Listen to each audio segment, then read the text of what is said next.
ఒక చిన్న గొడవ, ఒక క్షణికావేశం, ఒక చిన్న అసూయ. ఈ రోజుల్లో చిన్న చిన్న కారణాలతోటి మనుషులు ప్రాణాలు తీస్తున్నారు. ఇది మనం ప్రతిరోజు న్యూస్లో చూస్తూనే ఉన్నాము. కానీ నిజం ఏంటంటే అసలు మనుషులు ఇంత క్రూరంగా ఎలా మారుతున్నారు? ఇదే చీకటి నిజాన్ని ఈరోజు మనం వీడియోలో తెలుసుకుందాం. Hi friends, welcome to our YouTube channel talks with Chaitanya.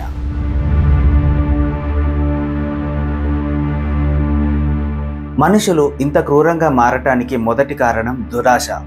డబ్బు కోసం, ఆస్తి కోసం తల్లిదండ్రులను, అన్నదమ్ములను మనుషులు చంపుతున్న సంఘటనలు మనం రోజు న్యూస్లో చూసి షాక్ అవుతున్నాం.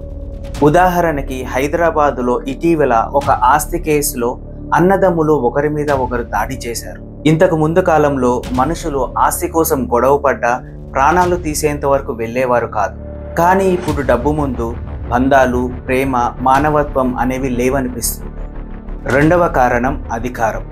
పాలిటిక్స్లోనైనా, గ్యాంగ్ వార్స్లోనైనా అధికారం కోసం ఎవరినైనా తొలగించడమే సులభమని అనుకుంటున్నారు. ఉదాహరణకి ఇప్పుడు చిన్న చిన్న గొడవలు కూడా ప్రాణాంతకంగా మారుతున్నాయి. ఒక మాట తేడా, ఒక ఓవర్టేక్, ఒక హారన్, ఇలా రోడ్డుపై కోపం నియంత్రించుకోలేక ప్రాణాలు పోతున్నాయి. ఈ రోజుల్లో అధికారం ఉంటే ఎవరు భయపెట్టగలరు అనే స్థాయికి వచ్చేసింది. మూడవ కారణం పక్క వాళ్ళ విజయం, పొరుగువారి లైఫ్ స్టైల్, చివరికి ఫ్రెండ్ సక్సెస్ చూసి కూడా తట్టుకోలేని పరిస్థితి.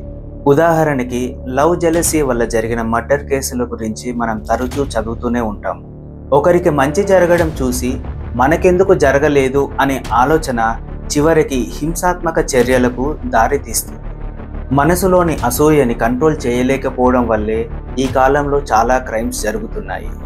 నాలుగవ కారణం ఎమోషనల్ నంబ్నెస్. మనందరము రోజు న్యూస్లో, సోషల్ మీడియాలో హింస, మర్డర్ కేసుల గురించి చూస్తూనే ఉన్నాం. ఇలా వరుసగా చూడడం వల్ల మనసులో ఎమోషన్స్ అనేవి తగ్గిపోతాయి. ఉదాహరణకి పబ్లిక్ ప్లేస్లో దాడి జరుగుతున్నా చాలామంది దాన్ని ఆపడానికి ఎవరు కూడా ముందుకు రారు. ఎందుకంటే న్యూస్లో, సోషల్ మీడియాలో అలాంటివి చూసిన తర్వాత వాళ్ళకి ఈ విషయం అనేది కొత్తగా అనిపించదు. అంతేకాదు, వాళ్ళు దాన్ని వీడియో తీసి సోషల్ మీడియాలో షేర్ చేస్తారు కానీ జాలిపడరు. ఇది చాలా ప్రమాదం. ఎందుకంటే మనం ఒక ప్రాణం విలువనే మర్చిపోతున్నాం. ఇది ఒక వ్యక్తి తప్పు మాత్రమే కాదు, సమాజం కూడా హింసను గ్లామరస్గా చూపిస్తుంది. సినిమాల్లో, వెబ్ సిరీసుల్లో హింసను హీరోయిజంలా చూపించడం, సోషల్ మీడియాలో చిన్న గొడవల వీడియోలకు కూడా కోట్లలో వ్యూస్ రావడం, ఇవన్నీ మనుషులను మరింత కఠినంగా మారుస్తున్నాయి. ఈ హింస, క్రూరత్వం పెరుగుతుంది ఎందుకంటే మనం మనిషి ప్రాణం విలువ మర్చిపోతున్నాం. దురాశ, అధికారం, అసూయ ఇవన్నీ క్షణికమైనవి, కానీ ఒక ప్రాణం పోతే తిరిగి రాదు. ఈ క్రూరత్వం తగ్గాలంటే మనం ఏం చేయాలి? మన కోపాన్ని కంట్రోల్ చేయాలి, అసూయని ఆపాలి. డబ్బు కంటే, అధికారం కంటే మానవత్వమే గొప్పదని మనం తెలుసుకోవాలి. ప్రతి మనిషిలోనూ మార్పు వస్తే సమాజమే మారిపోతుంది. కానీ ప్రశ్న ఏంటంటే మనం మానవత్వాన్ని కాపాడగలమా?